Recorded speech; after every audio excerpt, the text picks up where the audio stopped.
Kung simpleng buhay na may peace of mind ang hanap mo, yung bahay na di ka gigising ng 3 hours before work dahil traffic, baka ito na yon. Sa video na to, ipapakita ko sa iyo ang isa sa pinakasulit na house and lot dito sa Naik, Cavite. Dahil may libreng solar panel na ito bawat bahay dito. Locally employed ka man or OFW, pasok ka dito. Watch this video until end para malaman mo kung magkano nga ba ito. Napakagandang townhouse na ito. Tara, silipin natin ang Amora model dito sa Leora Homes Naik. I'm Jerome Llame, your ahenting Bicolano. For today's video, nandito tayo ngayon sa actual turnover ni Leora Homes, si Amora model. Meron siyang lot area na 50 square meter at 44 ang floor area. Makita natin kung gaano kaluwag ang parking space niya dito. Isipin mo kung yung pamilya mo nandito sa ganito kaluwag na bahay at parking na hindi ka naman problema kung saan mo ipaparada yung sasakyan mo. Dito naman, makita natin, nandito yung septic tank natin, which is accessible siya. Meron na rin siya mga abang dito for water connection. At dito din, makikita natin, kasya po yung van dito sa loob ng parking na to. Si Amora model po is provision for 2 bedrooms, 1 toilet and bath, and 1 kitchen.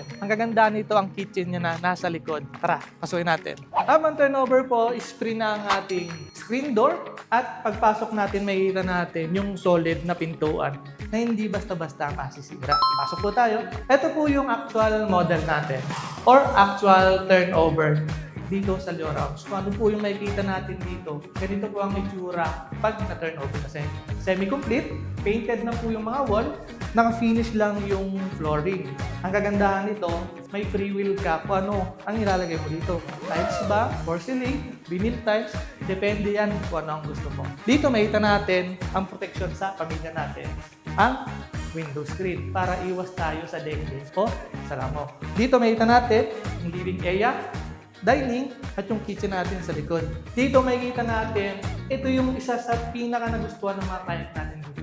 Dahil may solar panel siya. Makakatipid na tayo sa kuryente up to 30%. Kung ikaw ay work from home, hindi ka mo problema kung sa malaking bayaran ng kuryente. Ang ating solar panel is hybrid. Net metering siya, ang ibig sabihin po na kung ano po yung gine-generate ng solar nyo, is yun na yung ginagamit nyo. If hindi nyo naman magamit, nagiging negative zero na po ang bills nyo sa kuryente. Dito tayo sa CR. Makita natin yung CR dito is napakalawak. Pintuan natin PVC, complete accessories po yan. Kahit hindi mo na siya totaling ipagawa, meron na rin siyang ceiling. Gagamitin na lang talaga. Ang pinakamaganda po dito is lalagyan na lang siya ng shower curtain. Doon po tayo sa likod. Ito ang isa sa pinakamagandang features ng bahay dahil napakalawak ng likod niya. Yung countertop natin, tiles na din, stainless steel ang sink natin at pwede mo pa itong ipa-extend para sa laundry area natin. At makikita mo rin dito yung dalawang 2 water tank na prina para sa rainwater at fresh water. Hindi ka mo problemang mawawalan ka ng tubig.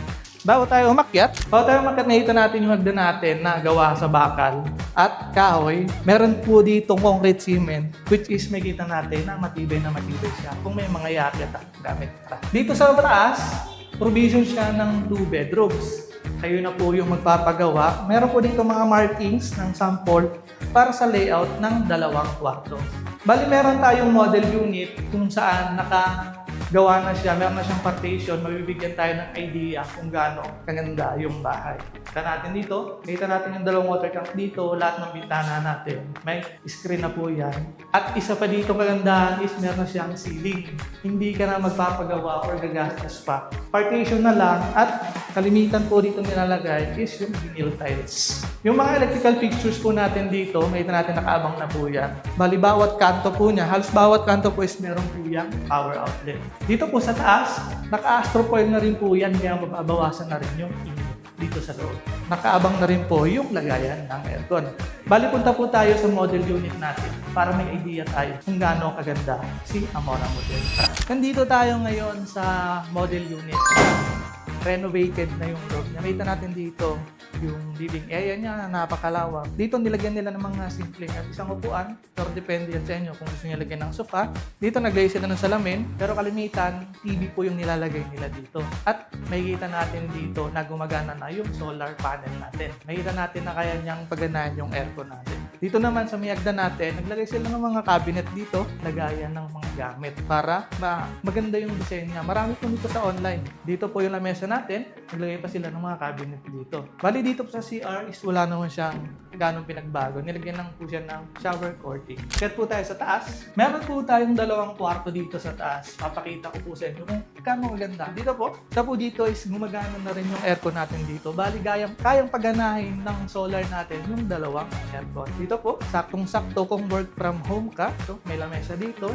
Dito naman, naglagay sila ng higaan para sa mga anak nyo or may kasama kayo sa bahay. Iisipin mo kung dito kayo nakatira ng pamilya mo, napakaaliwalas. At alam nyo po ba na ang developer ni Liora, isa sa kilalang developer dito sa Pilipinas, na kilalang maganda at quality at eco-friendly na mga bahay dito sa Pilipinas. Dito po tayo, kita po natin dito yung master bedroom. Ito, queen size bed po ito. Ang nilagay po nila dito is vinyl tiles din. Dito, pwede maglagay dito ng mga cabinet or upuan, naglagay sila ng upuan dito. Nakita mo, napakasimple ng design niya pero napakaganda. Tara, pag-usapan natin yung presyo. For only 12,000 reservation, mapapasuyo na ang pinapangarap mong bahay. Once again, this is Jerome Mayor, I am Ting Bicolano. At kung nagustuhan mo ang video na to, pwede mong i-like, share, subscribe ang aking YouTube channel. Pindutin mo na rin ang notification bell para updated ka pa sa mga susunod kong video. Thank you for watching!